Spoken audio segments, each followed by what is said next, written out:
चिराग पासवान का क्या रहा इस बार?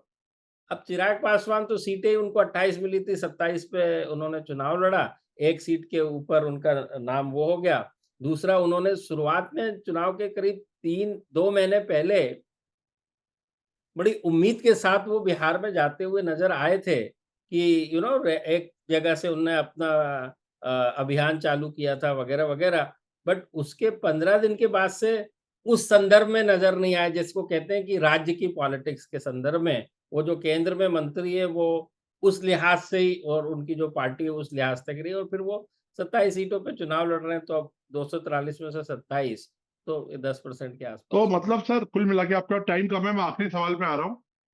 कुल मिला के आपको क्या लगता है कि ओवरऑल एक हीरो कौन रहा पूरे इलेक्शन का? नीतीश कुमार ही दिखते हैं दोबारा, क्योंकि मेरे जेडीयू भी ख्याल अच्छा से नहीं, स्कोर कर रहा है। ये ठीक नहीं होगा कहना कि कौन ही नीतीश कुमार है। मैं कहूँगा उसको नीतीश मोदी कंबाइंड हीरो रहे। मोदी के बिना इस चुनाव की कल्पना नहीं की जा सकती थी, ये बात मान लीजिए। थोड़ा सा अगर इस पे आप डिटेल दे हाँ, सकें। तो उसके लिए आप ये देखिए कि हमने ये भी पूछते हैं कि आप किसको मुख्यमंत्री बनता हुआ देखना चाहते हैं? हमारा एक ये भी सवाल होता है।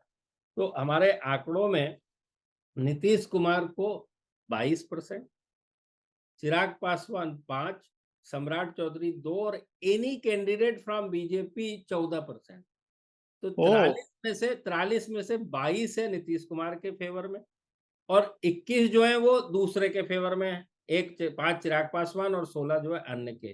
तो ये बताता है कि 16 परसेंटेज पॉइंट बीजेपी के खुद के अपने आप में चीफ मिनिस्टर के लिए, जो कि कभी हुआ नहीं है बिहार के अंदर, बीजेपी का चीफ मिनिस्टर या चीफ मिनिस्टर कैंडिडेट अपने आप में लोगों की आकांक्षाएँ और अपेक्षाएँ को बयान करता है, लेकिन at the same time Nitish Kumar को भी कम करके नहीं आँका जा सकता है। इसीलिए मैंने कहा इस बार बिल्कुल ये क्लियर है, ये 1 की जीत नहीं है, ये 2 की जीत होगी यदि होगी लेकिन तो। जेडीयू ने अच्छा परफॉर्म किया है, बेटर परफॉर्म जेडी किया ने है पहले। नेचुरली पहले तो उसने चिराग पासवान ने उनकी 33 सीटों के ऊपर डेंट किया था ना, 33।